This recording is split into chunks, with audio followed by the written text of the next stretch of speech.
Let me start by asking one question.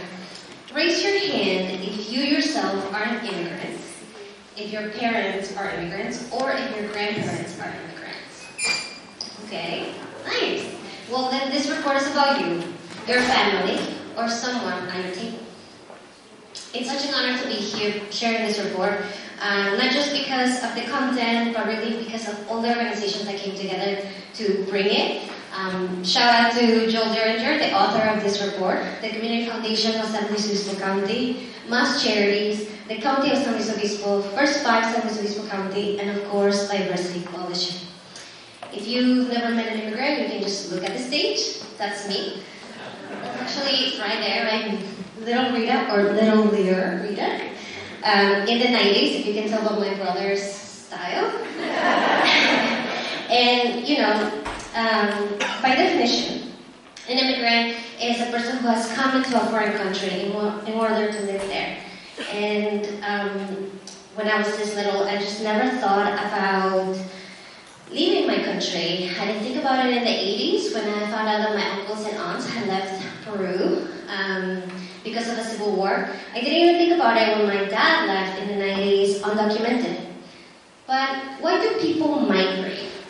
Well, migration is a very natural process. So Dr. Stringfield can probably tell us more about that.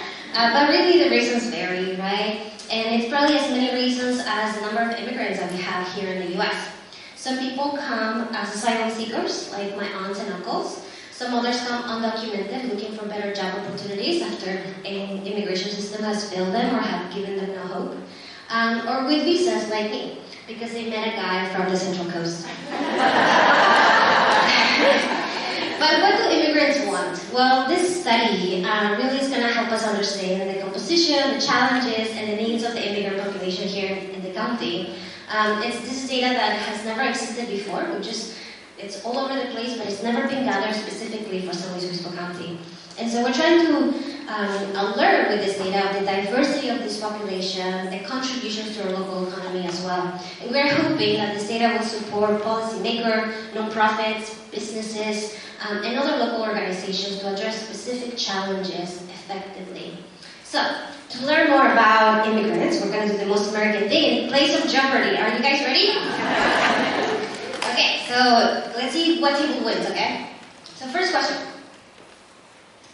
What is the percentage of SLO County? What percentage of SLO County is made up of immigrants? Come on, flash. Okay, it's 10%. Yes, 10% of SLO County residents are immigrants. Second question. What are the top regions of origin of immigrants in SLO County?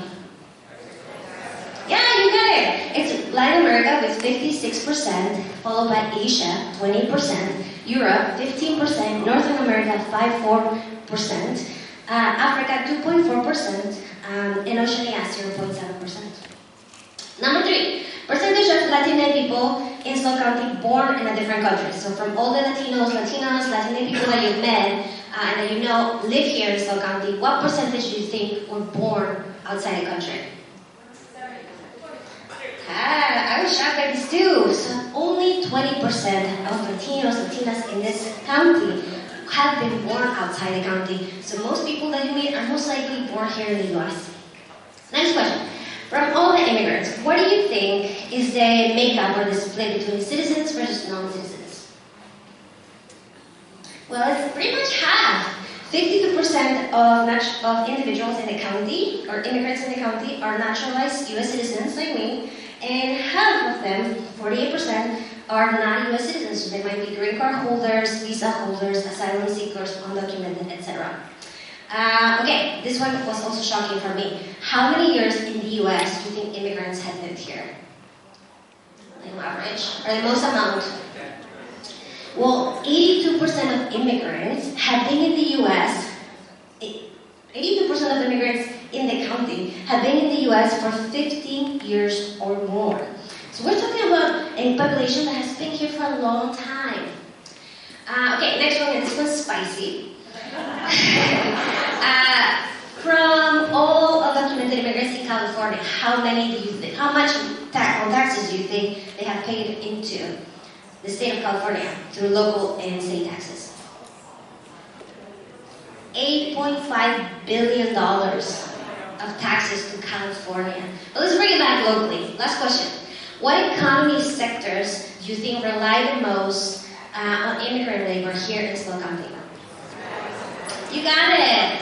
92% of farm workers are immigrants. 92%. 54% of cooks, 54% of construction workers. So when we're talking about, and the list goes on, so when we're talking about housing, we're talking about the food bank, when we're talking about the food that we have on our tables, you know, this all relies heavily on immigrants, meaning our economy relies heavily on immigrants. The report goes through so many more data points, and it really talks about the challenges and opportunities for the immigrant community. I hope that you check out our website, diversityslo.org, to learn more about it. But behind every number is a story of resilience, of people who continue to contribute, create, and care deeply for SLO County. If there's something I would tell this little girl right here, is that, yeah, being an immigrant is not easy, and the data makes that really clear.